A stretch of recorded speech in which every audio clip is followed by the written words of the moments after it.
Hail and well met. Welcome to another episode of A Dragon's Voice. I'm your host, Ruan D. Hayden, and we are coming to you straight out of Birdsview, Washington for a very special Mother's Day episode of this channel. Now, normally I would go into the oath of belonging, those statements of beliefs and practices that is at the center and core of fairy traditionalism and the ancient fairy faith. But with it being Mother's Day, in honor of the great mother of us all, she who is the earth indweller, I decided that today, instead of doing the next oath phrase of the oath of belonging, that we do something different, something special. As many of my followers know, I do a lot of woodworking, and this is a craft that has touched my heart since way back. See, my biological father is a carpenter, and so wood was very much a part of my life. The smell of sawdust, even the sawdust that would get in my eyes, held very strong meanings for me. When you get into fairy traditionalism, you begin to realize that there's an interconnected relationship between oneself and those things that are not oneself.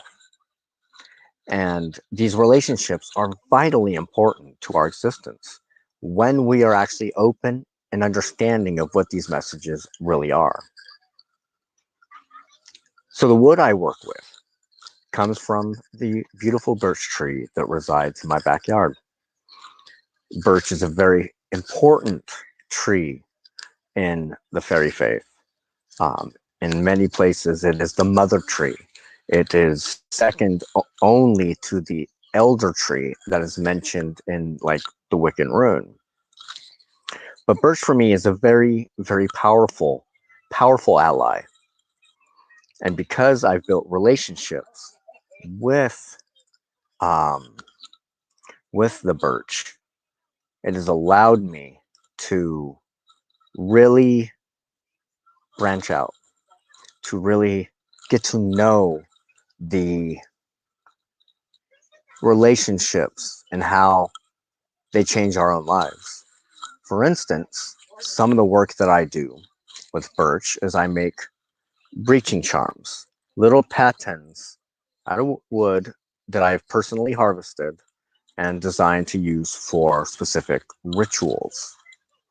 And with that in mind, I also do wonderful, beautiful wands. This is my most recent wand. It is, like I said, made out of birch, and it's got a specific handle that fits the grip of one's hand in just the right way. The way it bends like that at the tip, I noticed as I was working. You may not see well with this. I'm in a place where there's really bad Wi-Fi, and I'm not able to plug in, but there's almost a mouth there. And so what's important about this wand, as I mentioned on my Facebook, is that there's a subtle connection to the serpent. Now, serpents are very, very powerful allies in and of themselves.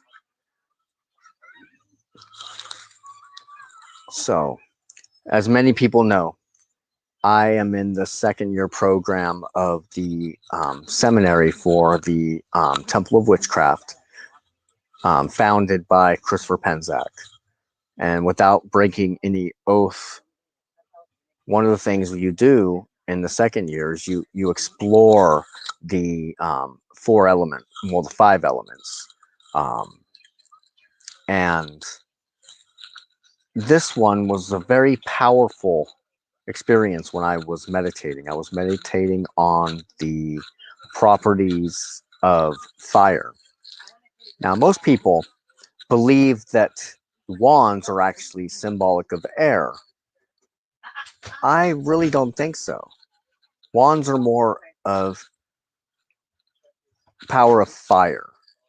It's spreading one's will. You can usually tell an air symbol because it sings. It's got a voice to it that is very much air based. And swords have that twang when, or that slice when you're slicing at the air, that whoosh. Wands are very intimately close with fire in actuality. And not just the fact that you would think that it would be antithesis to wood because it can go on fire, but in fact that more brings out more of its spiritual tendency. It is very much a fire element, and this in particular, this wand, I went into a meditation on with the elements, and this one was fire. And in this meditation, I, as I was traveling into the realm or plane of fire, as it is delineated in Neoplatonic works, there was many different fire-based symbols that came to me as I was connecting with this birch. And one of it was the archangel um, Michael. He's definitely very much the head when it comes to the more Judeo-Christian views. He is literally the head of fire. Now, there are many different levels of personhood and degrees of power, and so there's many other different entities that have been used and associated with the realm of fire. As a fairy traditionalist, we do something called the Sandatha invocation, where we variously go through the four elements to cleanse and purify ourselves and give us a better relationship with those elements. And we call fire Sutta, very much Indo-European, actually Proto-Indo-European. And so I knew already the connections of Mikael and of Sutta being very fiery. But while I was in meditation, first I saw Mikael with a huge spear, and you could say that the wand is definitely a shortened spear. And in fact, many of the tarot suits, when it comes to the air symbolism, will have a stick. Now, those who don't know, the concepts of the staff held by druids, by Guithans, and by many other witches, it was believed to carry a branch from a tree was to be its representative to um, those others, sort of a priesthood of its own. And now I don't know whether it's very true or not, but there's an old anthropologist whose works have been debunked, and he was the author of the Golden Bough. And one thing that he did talk about was the forest of Nemi and the Italian peninsula, and the story of the Rex Sanctorum.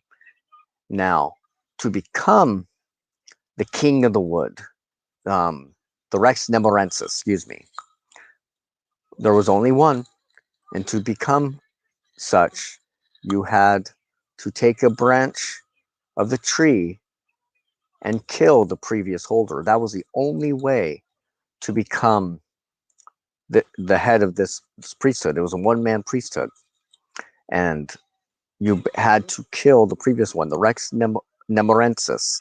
He was very much a sacred king. And so in my meditation, I first saw Mikael. That was definitely very, very telling. But as I continued on, it started to take more of a serpent shape. The wand I am holding became a staff with the top being held by a lantern. It was definitely very much east oriented, which I usually don't put fire in the east. I am very much a fire in the south due to the equator. But this one was definitely fire in the east. And those who do practice fairy traditionalism, like myself, we put fire in the east because our circles, our working areas, are facing north. And so in our arena, we have the unseen breaching from the north.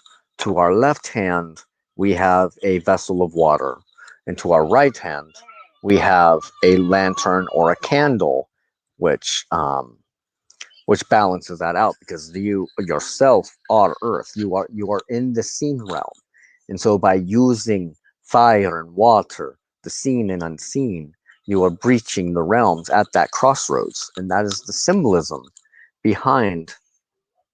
This is the crossroads sigil, which is funny, not that much different from one of the earliest coats of arms of the House of Hayden, which I descend from. And so while I was in that meditation, the serpentine figure started showing up. I saw in my vision the winding serpent going up to the tip to where I noticed was a little notch that could easily be shaped into a mouth. I almost imagined a little slithering tongue coming out of the tip. And so that's when the image of Mikael changed very much into the bright and glorious morning star, um, none other than the Christianized version of Lucifer. Now, Lucifer was also known as the morning star. And so, as it started shaping, I could see that Mikael and Lucifer in the stories wasn't very far off from the concept of Michael and Lucifer being brothers, as such as portrayed in the show Supernatural. And so my viewers wanted to know the story about this wand, and so that's pretty much it. Um, it's made out of birch, which is a very sacred tree, and it's associated with fire or suta. Some traditions also call it tanyo. It is a fire. But as I was going through, and with the image of Lucifer and then the story of the Rex Nemorensis, I realized that there's an undercurrent that a lot of neo-pagans really don't understand. And it's starting to come out more now as the concepts of traditional witchcraft as opposed to early Wiccan views. Now, traditional witchcraft very much was tied in with a lot of Judeo-Christian concepts, and such of that is the idea of witch blood, of being descended from the serpent. And the other touching thing that really lined it in for me as being serpentine in its nature is that in my vision, my personal colors showed through. And my personal favorite color is green. And automatically, all I could think of is it's Slytherin. And I'm a Slytherin. And so this wand will not be for sale. This is one I'm doing for my own collection. It's going to take time. But honestly, in the end, I think it's going to be very, very beneficial. It has been a long time since I've crafted a wand that was crafted for me, not for me to make and to pass on to a customer or a student, but one that's definitely very much me. And so I want everyone to know that sometimes the best tools really are the ones you make yourself. And the reason that is because you build that personal relationship with that other than human personage that may be indwelling your tools or indwelling the chemicals that went into making your tools. And when I mean chemicals, I'm not talking about the base elements. I'm not talking about refining and completely destroying the natural inherent consciousness of these entities. Such things as like cars and computers. I They cannot necessarily still retain their essence, even though computers may have gold in them or silver, or some basic elements. There's a reason why the belief that fairies are averted by ferrous materials isn't necessarily because the materials themselves.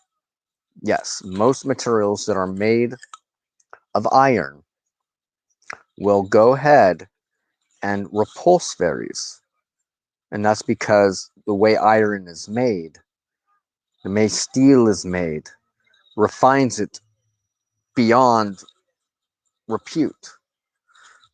Kind of like bleached flour loses most of its vital essence.